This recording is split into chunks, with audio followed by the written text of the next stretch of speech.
ጤና ይስጥልኝ እንደምን አምሽታችኋል ውድ ተመልካቾቻችን ከአባይ ቴሌቪዥን የሚተላለፍላችሁ የዕለተ ሐሙስ ነሐሴ 7 ቀን 2018 ዓመተ ምህረት አውደ ዜና ተጀምሯል።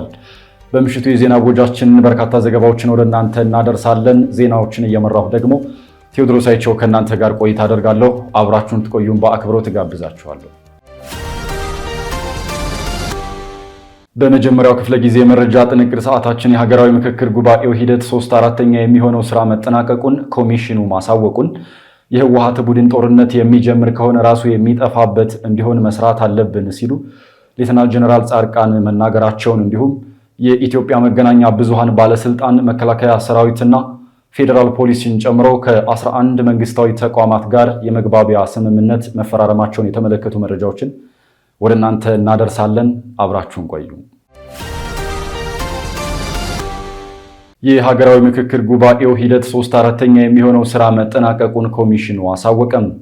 የኢትዮጵያ ሀገራዊ ምክክር ኮሚሽን ሐምሌ 8 ቀን የጀመረውን የምክክር ጉባኤ ባቀደውና በተጠበቀው ልክ ሂደቱን እያካሄደ እንደሚገኝና 3/4ኛ የሚሆነው ስራ መጠናቀቁን ዛሬ ነሐሴ 7 ቀን 2018 ዓ.ም በሰጠው መግለጫ አስታውቋል። ምክትል ዋና ኮሚሽነር ሂሩት ገብረስላሴ በሰጡት መግለጫም በአሁኑ ሰዓት እያንዳንዳቸው 500 ተመካካሪዎችን ያቀፉ 8 የምክክር ቡድኖች ውይይት ሲያካሂዱ መቆየታቸውን ገልጸዋል።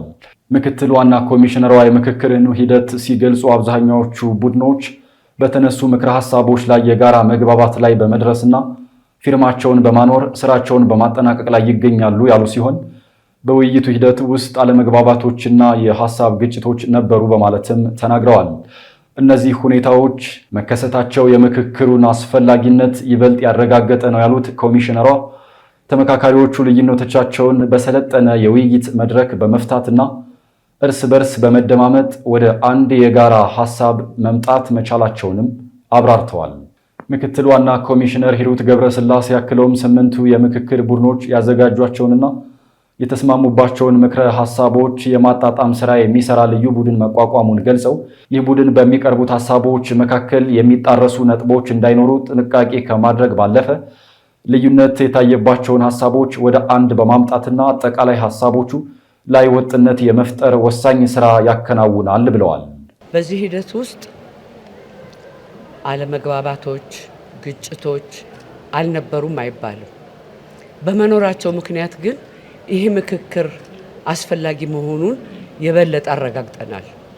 እነዛ ግጭቶች ተፈተው ተደማምጠው ወደ አንድ የጋራ ሐሳብ አማካይ ሐሳብ ላይ ደርሰው በአብዛኞቹ ጉዳዮች ላይ ተስማምተው 8ቱም ቡድኖች ስራቸውን እያጠናቀቁ ነው። ከዚህ ቀጣይ እነዚህ 8 የምክክር ቡድኖች ያዘጋጇቸውንና የተስማሙባቸውን ምክረ ሐሳቦች የሚያጣጥም ሃርመናይዝ የሚያጣጥምና የሚቃረኑ ነገሮች እንዳይኖሩ የሚጠነቀቅ ወይ ደግሞ ድግግሞሽ ያሉባቸው ምክረ ሐሳቦችን ወደ አንድ ለማምጣት የሚሰራ ቡድን ተቋቁሟል።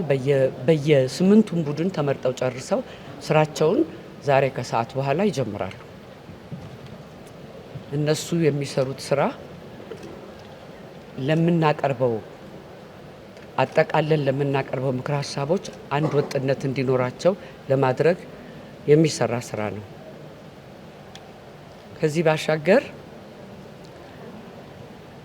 አንዳንድ ቅሬታ የሚያቀርቡ ግለሰቦችም ሆኑ ቡድኖች፣ የፖለቲካ ፓርቲዎች ያቀረቡትን ቅሬታዎች ባለን የቅሬታ አፈታት ስነ ስርዓት መሰረት ጉዳዩ እየተጠና ውሳኔ የምንሰጠው ይሆናል እና እየተቀበልንም ነው፣ እየመረመርንም ነው፣ ውሳኔም እየሰጠን እንላለን ማለት ነው። ከዚህ ባሻገር የሚቀጥለው ምዕራፍ ይህ ሁሉ የተደከመበት ለረጅም ጊዜ ሲደከምበት የቆየ ምክክር ውጤታማነቱን ለኢትዮጵያ ሕዝብ የምናበስር ይሆናል።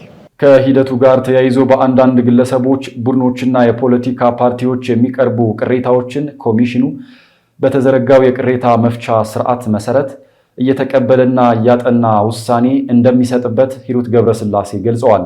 የሀገራዊ ምክክር ሂደት ውጤታማነት ለኢትዮጵያ ሕዝብ የሚበሰርበት ቀጣዩ ምዕራፍ በቅርቡ እንደሚጀምርም ኮሚሽነሯ ጠቁመዋል። የህወሓት ቡድን ጦርነት የሚጀምር ከሆነ ራሱ የሚጠፋበት እንዲሆን መስራት አለብን ሲሉ ሌተናል ጀነራል ጻድቃን ተናገሩ። የትግራይ ለውጥ ፈላጊ ኃይሎች በአዲስ አበባ ባካሄዱት ውይይት ላይ አስተያየት የሰጡት የቀድሞው ኢታማጆር ሹም ሌተናል ጀነራል ጻድቃን ገብረትንሳኤ የህወሓት ቡድን በሚጀምረው ጦርነት ራሱ እንዲጠፋ መስራት አለብን ሲሉ ተናግረዋል።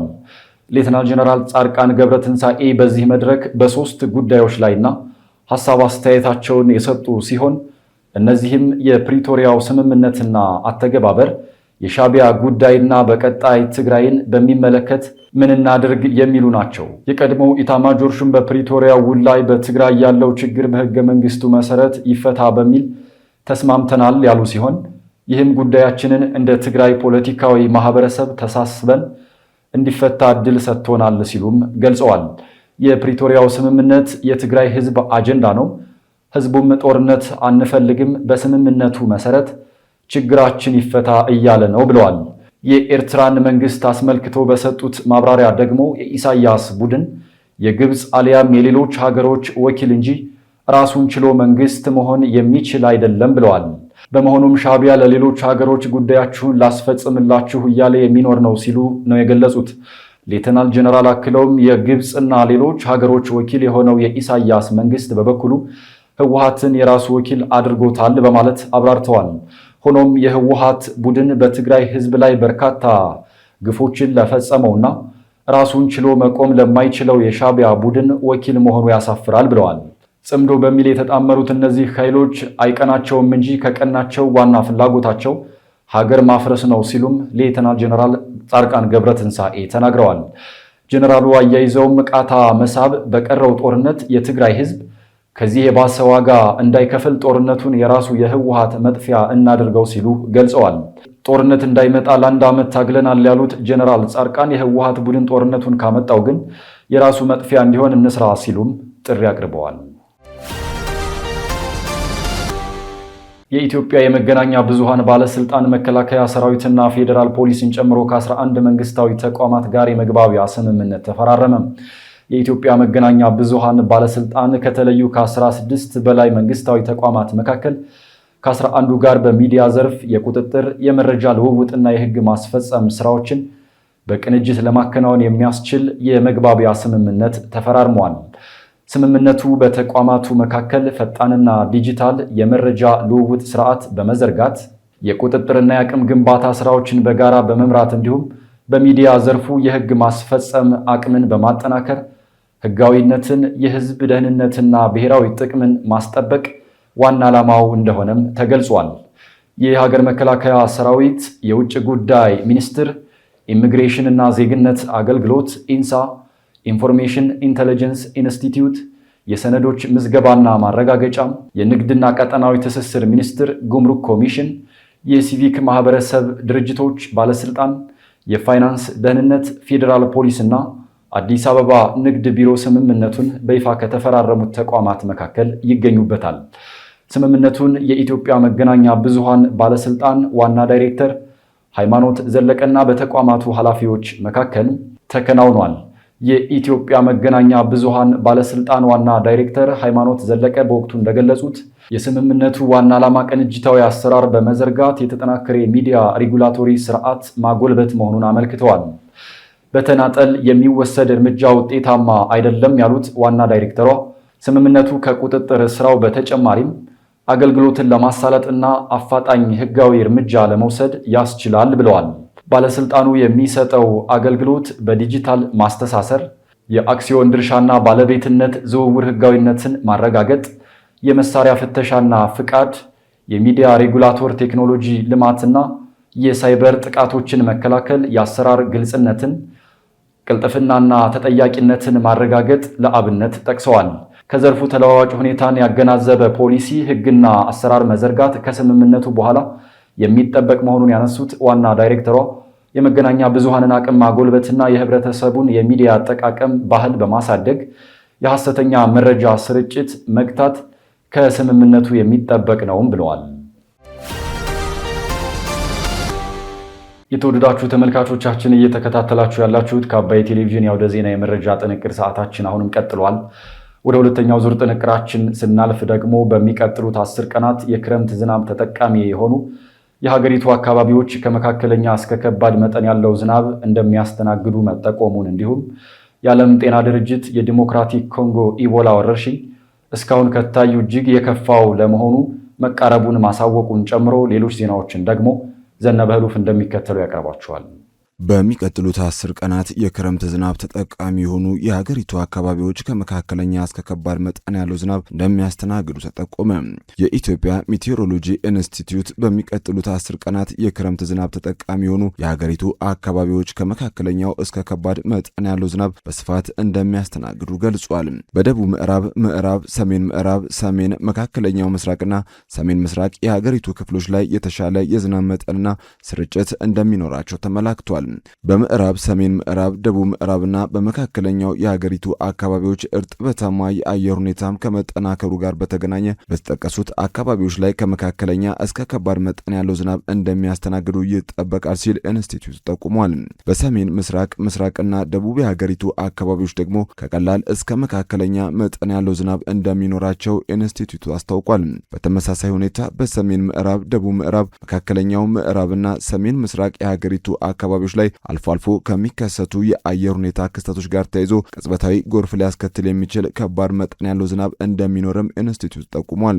ኢንስቲትዩቱ የክረምቱ ዝናብ ተጠቃሚ የመኸር ሰብል አብቃይ አርብቶ አደርና ከፊል አርብቶ አደር አካባቢዎች ላይ የሚገኙ የማህበረሰብ ክፍሎች በሚቀጥሉት 10 ቀናት የሚኖረውን እርጥበት ለግብርና ስራዎቻቸው ውጤታማነት በአግባቡ እንዲጠቀሙ ጥሪ አቅርቧል።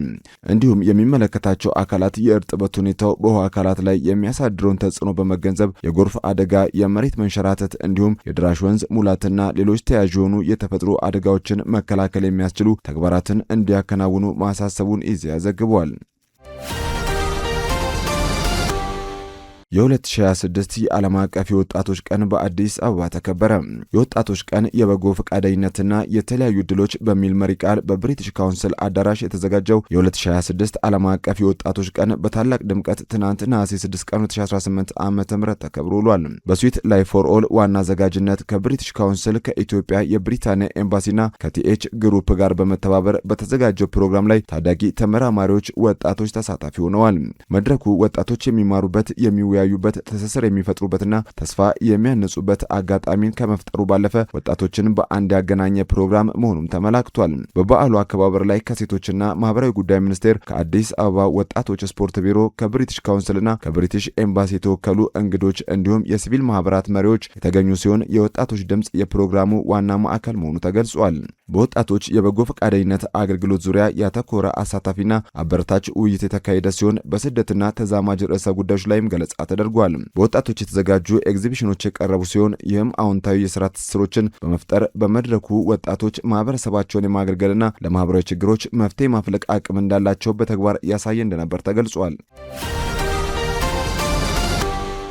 የዓለም ጤና ድርጅት የዲሞክራቲክ ኮንጎ ኢቦላ ወረርሽኝ እስካሁን ከታዩት እጅግ የከፋው ለመሆን መቃረቡን አስታወቀ። የዓለም ጤና ድርጅት ዋና ኃላፊ ዶክተር ቴዎድሮስ አድሃኖም በዲሞክራቲክ ሪፐብሊክ ኮንጎ የተነሳው ኢቦላ ከዚህ ቀደም ባልታየ መጠን የከፋ ወረርሽኝ ለመሆን መቃረቡን ተናግረዋል። የዘንድሮ ወረርሽኝ እየተስፋፋበት ያለው መጠን ከዚህ በፊት በአውሮፓውያኑ ከ2014 እስከ 2016 የነበረውን ስርጭት እንደሚያልፍ ለጋዜጠኞች በሰጡት ማብራሪያ አስታውቀዋል። ከ2014 እስከ 2026 ባሉት ዓመታት በኢቦላ ምክንያት 11,000 ሰዎች መሞታቸውም ተመላክቷል። በያዝነው ዓመት ግንቦት 15 በይፋ የታወጀው የኢቦላ ወረርሽኝ ቢያንስ 2,000 ሰዎችን ለህልፈት ሲዳርግ 4,300 ሰዎችም በቫይረሱ ተይዘዋል ነው የተባለው። የዓለም ጤና ድርጅት የአፍሪካ ኃላፊ ዶክተር መሐመድ ጃባኒ ከወረርሽኙ ማዕከል በቅርብ ርቀት በሚገኘው ቡኒያ ከተማ በሰጡት መግለጫ ቫይረሱን እያሳደድ ነው፣ ቫይረሱ ግን ቀድሞናል ብለዋል። ቫይረሱ ጥር ላይ መሰራጨት እንደጀመረና በስህተት ወባ ወይም ታይፎድ ነው ተብሎ እንደታሰበ የሚያሳይ ጥናትን አጣ ጠቅሰዋል። በዲሞክራቲክ ኮንጎ ወረርሽኙ በተነሳበት አካባቢ ያለው ግጭት የወረርሽኙን ስርጭት ለመግታት የሚደረገውን ጥረት አስተጓጉሏል መባሉን ከቢቢሲ አማርኛ ያገኘነው መረጃ ያመለክታል። በኢቦላ ቫይረስ የሚያዙ ሰዎች ከ2 እስከ 12 ቀናት ባለው ጊዜ ምልክት የሚያሳዩ ሲሆን ድንገተኛ የሆኑ ትኩሳት፣ ራስ ምታትና ድካም ከምልክቶቹ መካከል ይጠቀሳሉ። ቫይረሱ እየጠነከረ ሲሄድ ደግሞ ማስመለስ፣ ማስቀመጥና የሰውነት ክፍሎች ስራ እያቆሙ እንደሚሄዱ ተጠቁሟል። ቫይረሱ እንደ ደም ባሉ ከሰውነት የሚወጡ ፈሳሾች አማካይነት ከሰው ወደ ሰው እንደሚተላለፍም ተመላክቷል። በዝርዝር ወደ ያዝነው መረጃ ስናልፍ ኢራንና አሜሪካ በሆርሙዝ ወሽመጥ ቁጥጥር ላይ ተቃራኒ የሆነ የይገባኛል ጥያቄ አቀረቡ። ፕሬዝዳንት ትራምፕ አሜሪካ በሆርሙዝ የባህር ወሽመጥ ላይ ሙሉ ቁጥጥር አላት ብለው ከተናገሩ በኋላ ኢራን ደግሞ የአሜሪካን ንግግር ውድቅ በማድረግ የሆርሙዝ በአሜሪካ ቁጥጥር ሳይሆን በቴህራን አስተዳደር መሆኑን አሳውቃለች። ዝርዝሩን ዘሩፋኤል ሀብታሙ። የአሜሪካው ፕሬዝዳንት ዶናልድ ትራምፕ አሜሪካ ስልታዊ በሆነው የሆርሙዝ የባህር መተላለፊያ መስመር ላይ ሙሉ ቁጥጥር አላት ካሉ ማግስት ለኢራን ወታደራዊ ኃይል አዲስ የተሾሙት መሪ በዛሬው ሐሙስ ዕለት የሆርሙዝ ሰርጥ በኢራን ቁጥጥርና አስተዳደር ስር ነው ብለዋል። የወታደራዊ ኃይሉ ሁሴን ጣይብ እንደተናገሩት ከሆነ አሜሪካ በሆርሙዝ ባህረ ሰላጤ ላይ አዲስ ጦርነት በመክፈት የእስላማዊቷ ሪፐብሊኩን ቀጠናዊነት ተቀባይነትን ለማዳከም ብትሞክርም ዳግም ተሸንፋለች ብለዋል። ጣይብ አክለውም ዛሬ የሆርሙዝ ባህረ ሰላጤ በእስላማዊቷ ሪፐብሊክ ቁጥጥርና አስተዳደር ስር መሆኑን እያያችሁ ነው ሲሉ በከፊል የመንግስት የሆነው የፋርስ ዜና ወኪልም በኩል ገልጸዋል። ኢራን ጉዞዋን ሙሉ በሙሉ በሰላም እንዲሁም በደህንነት ቀጥላለች በማለትም ተናግረዋል። የካቲት 21 ቀን በአሜሪካና እስራኤል በኢራን ላይ በተፈጸመ ጥቃት ከተጀመረው ጦርነት ከተቀሰቀሰ ወዲህ ቀደም ሲል ከዓለም አቀፉ የነዳጅና የተፈጥሮ ጋዝ መተላለፊያ የሆነውን ቴህራን የሆርሙዝ ባህረ ሰላጤን መዝጋቷም ይታወሳል። ይህንንም ተከትሎ አሜሪካ በኢራን መርከቦችና ወደቦች ላይ የባህር ላይ እገዳ የጣለች ቢሆንም ኢራን መርከቦች በነጻነት የመንቀሳቀስ መብታቸውን እንደምታስከብር ገልጻም ነበር። ይሁን እንጂ የኢራን የጋራ ወታደራዊ እዝ ካታም አልቢያኒያ የተባለው በዛሬ ሐሙስ ዕለት በሰጠው ጋዜጣዊ መግለጫ ላይ ማንኛውም መርከብ ያለ ቴህራን ፍቃድ በባህረ ሰላጤው በኩል ማለፍ እንደማይችል አሳውቋል። ጦርነቱን ለማቆም በሰኔ ወር ላይ በሁለቱ ሀገራት መካከል ጊዜያዊ የተኩስ አቁም ስምምነት ተደርጎ የነበረ ቢሆንም ኢራን ስምምነቱ ውጭ የተንቀሳቀሱ ነው ባለቻቸው መርከቦች ላይ ጥቃት መፈጸሟን ተከትሎ ስምምነቱ ሊፈርስም ችሏል። አሜሪካም በምላሹ የቴህራንን ጥቃት የማድረስ አቅም ለማዳከም በሚል በደቡባዊ የኢራን ግዛቶች ላይ ጥቃትም ሰንዝራለች።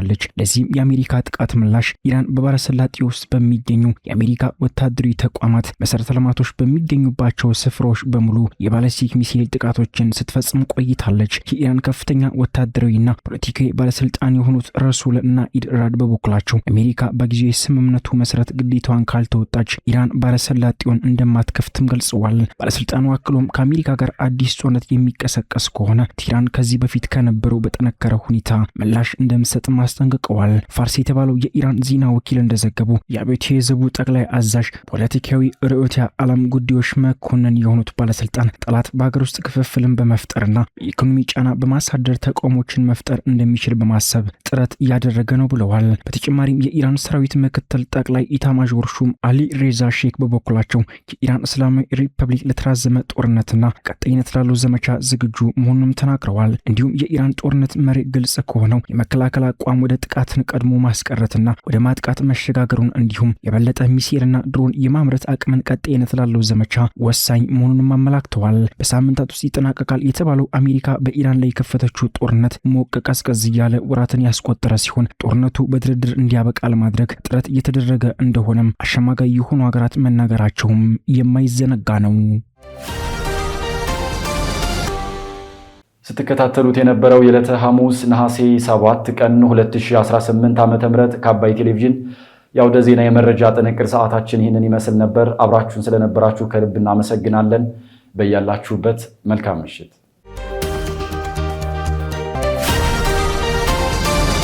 ሰላም ጤና ይስጥልኝ። እንደምን አምሽታችኋል ውድ ተመልካቾቻችን። ከአባይ ቴሌቪዥን የነሐሴ 7 ቀን 2018 የቢዝነስና የምጣኔ ሀብት ዘገባዎች ወደ እናንተ የሚቀርቡበት ሰዓት ላይ ደርሰናል።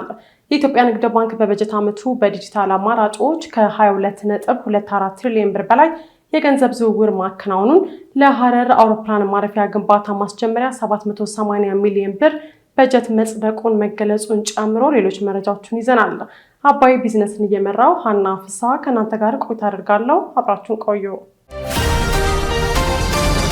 በኢትዮጵያ ንግድ ባንክ በበጀት ዓመቱ በዲጂታል አማራጮች ከ22.24 ትሪሊዮን ብር በላይ የገንዘብ ዝውውር ማከናወኑ ተገለጸ። የኢትዮጵያ ንግድ ባንክ በ29ኛው ኮኔክትድ ባንኪንግ ሰሚት ኢኖቬሽን ኤንድ ኤክሰለንስ አዋርድ 2026 ላይ ኤክሰለንስ ኢን ዲጂታል ባንኪንግ አዋርድ በተባለው ዘርፍ ሽልማት ማግኘቱን አስታውቋል። ለባንኩ እውቅና የተሰጠው ዓለም አቀፉ የስትራቴጂክ ጥምረት ማዕከል በአዲስ አበባ ስካይላይት ሆቴል ባካሄደው 29ኛው ኮኔክትድ ባንኪንግ ሰሚት ኢኖቬሽን ኤንድ ኤክሰለንስ አዋርድ 2026 መድረክ ላይ ነው። እውቅና ባንኩ በዲጂታል ትራንስፎርሜሽን በፈጠራና በተደራሽ የዲጂታል ባንኪንግ አገልግሎት ስላሳየው የላቀ አፈጻጸም የተሰጠ መሆኑም ተገልጿል። ባንኩ በአመቱ 3.5 ቢሊዮን የገንዘብ ዝውውሮችን በዲጂታል አማራጮች በማከናወን ከ22.24 ትሪሊዮን ብር በላይ ማንቀሳቀሱም ታውቋል። በአሁኑ ወቅትም ከ90 በመቶ በላይ የባንኩ የገንዘብ ዝውውር በዲጂታል አማራጭ እየተከናወነ መሆኑና በሀገር ደረጃ 70 በመቶ የዲጂታል ክፍያ ገበያ ድርሻ እንዲይዝ እንዳስቻለው ተገልጿል። በተመሳሳይ በዚሁ መድረክ የኢትዮጵያ ንግድ ባንክ ፕሬዚዳንት አቤሳኖ ለሁለተኛ ተከታታይ ዓመት ሲኢኦ ኦፍ ዘ ኢየር ሽልማቱን ማሸነፋቸው ተገልጿል። ይህ እውቅና አቶ አቤሳኖ በፋይናንስ ዘርፉ ባሳዩት የላቀ አመራር በተለይም የኢትዮጵያ ንግድ ባንክን ግዙፍ የዲጂታል ትራንስፎርሜሽንና የፈጠራ ጉዞ በበላይነት ለመምራት ላበረከቱት የላቀ አስተዋጽኦ የተሰጠ መሆኑ ተገልጿል። አቶ አቤሳኖ ይህንን ክብር ለሁለተኛ ተከታታይ ዓመት ማግኘታቸውም በሽልማት ስነ ስርዓቱ ላይ ተገልጿል። እንዲሁም የሸሪያ መርሆችን ተከትሎ ሙሉ በሙሉ ከወለድ ነጻ የባንክ አገልግሎት በመስጠት ላይ የሚገኘው ሂጅራ ባንክ በሚሰጠው አገልግሎት የላቀ አካታች የፋይናንስ ስርዓት ዘርፍ አሸናፊ ሆኗል። ለሐረር አውሮፕላን ማረፊያ ግንባታ ማስጀመሪያ 780 ሚሊዮን ብር በጀት ጸደቀ። በሐረር ከተማ ለረጅም ጊዜ ሲነሳ የቆየውን የአውሮፕላን ማረፊያ ግንባታ እውን ለማድረግ የሐረሪ ክልል ምክር ቤት ለግንባታ ማስጀመሪያ የሚሆን 780 ሚሊዮን ብር የሚጠጋ በጀት አጽድቋል። በጀቱ በዋናነት ለቦታ ካሳ ክፍያና ለመሬት ዝግጅት ስራዎች እንደሚውል የክልሉ ኮሚኒኬሽን ዳይሬክተር አቶ ሄኖክ ሙሉነ ገልጸዋል። የክልሉ መንግስት በራስ አቅም ለመገንባት ላቀደው የአውሮፕላን ማረፊያ ግንባታ ፕሮጀክት ጋር በተያያዘ ከኢትዮጵያ ሲቪል አቪዬሽን ባለስልጣን ጋር በመተባበር የቦታ መረጣ ማካሄዱን፣ በዚህም መሰረት የግንባታ ቦታ በሐረሪ ክልል ሶፊ ወረዳ ቂሌ ቀበሌ 03 ተብሎ በሚታወቀው አካባቢ እንዲሆን መመረጡ ታውቋል። ግንባታው ከፍተኛ ገንዘብና እውቀት የሚጠይቅ በመሆኑ በቀጣይ ለሚዘጋጁ የተሳትፎ ጥሪዎች ላይ ህብረተሰቡ የበኩሉን አስተዋጽኦ እንዲያበረክት ተጠይቋል። የሐረር ከተማ ከቀድሞ ጀምሮ በአጎራባች ሀገሮች ከፍተኛ የንግድ እንቅስቃሴ የምታደርግ መሆኗን የጠቆሙት የክልሉ ቱሪዝም ኮሚኒኬሽን ኮሚሽነር አቶ ሳሚ አብዱልዋሴ የአውሮፕላን ማረፊያ ግንባታው ለከተማዋ ገቢ ማደግ ትልቅ ሚና ይጫወታል ብለዋል። ከተማዋ በአሁኑ ወቅት ከፍተኛ የጎብኚዎች እንቅስቃሴ የሚታይባት መሆኗን ገልጸው ኤርፖርቱ ሲጠናቀቅ የሀገር ውስጥና የውጭ ጎብኚዎችን ፍሰት እንደሚያሳድግ መናገራቸውን ሪፖርተር ዘግቧል። በአሁኑ ወቅት በሀገር ውስጥ በረራ ወደ ድሬዳዋ ኤርፖርት ከሚደርሱ ተጓዦች ውስጥ 45 በመቶ ያህሉ የሐረር ከተማ ህዝብ እንደሆነና በመኪና ወደ ከተማዋ የሚጓዝ ከመሆኑ አንጻር ይህንን የነዋሪዎች ፍላጎት ለማሟላት ግንባታው መሰረታዊ እንደሆነ ተገልጿል። ሐረር በዩኔስኮ የተመዘገበች የዓለም ቅርስ ከተማ መሆኗ በቅርቡ አባል የምትሆንባቸው ትልልቅ ዓለም አቀፍ የቱሪዝም ፕላትፎርሞች የአውሮፕላን ማረፊያ መኖርን እንደ መስፈርት እንደሚጠይቁ ተነግሯል። በባህር ዳር ከተማ 20 ሺህ ለሚጠጉ ነዋሪዎች የመኖሪያ ቦታ ዕጣ የማውጣት ስነ ስርዓት ተካሄደ። የባህር ዳር ከተማ አስተዳደር በመኖሪያ ቤት ህብረት ስራ ማህበራት ለተደራጁ ማህበራት የብሎክ ዕጣ ማውጣት መርሃ ግብር በዛሬው ዕለት አካሂዷል። ከተማ አስተዳደሩ በ4 ሳይቶች ማለትም ወረብ፣ አዲስ ዓለም፣ መኮድና ሰልቸን ቦታዎች ዕጣ አስወጥቷል። 901 ማህበራትና በዚህ ውስጥ የተደራጁ 19698 አባላት የሳይትና የብሎክ ዕጣ ማውጣት ሂደት መከናወኑም ተገልጿል። የባህር ዳር ከተማ አስተዳደር መሬት መምሪያ ኃላፊ መልካም ስራ ካሳው ከተማ አስተዳደሩ በ4 ሳይቶች ማለትም ወረብ፣ አዲስ ዓለም፣ መኮድና ሰልቸን ቦታዎች ለመኖሪያ ቤት መስሪያ ቦታ መዘጋጀቱን ገልጸዋል። በመሆኑም ከዚህ በፊት የቤት ማህበር እውቅና ያገኙና የካሳ ክፍያ ያጠናቀቁ የ789ና 119 ህብረት ስራ ማህበራት የክልል የከተማና ክፍለ ከተማ አመራሮች፣ የማህበራት አመራሮችና የሚመለከታቸው አካላት በተገኙበት ተካሂዷል። መምሪያ ኃላፊው ለማህበራቱ በ1045 ሄክታር መሬት መዘጋጀቱን ገልጸዋል። ለመኖሪያ ቤት ተነሺ ለሆኑ 2225 አርሶ አደሮች ከ4.2 ቢሊዮን ብር በላይ ካሳ የመክፈል ስራ መከናወኑን አንስተዋል። የዕለቱ የቢዝነስና የምጣኔ ሀብት ዘገባዎች የተከታተላችሁትን ይመስሉ ነበር። አብራችሁን ስለቆያችሁ ከልብ እያመሰገን በያላችሁበት መልካም ምሽት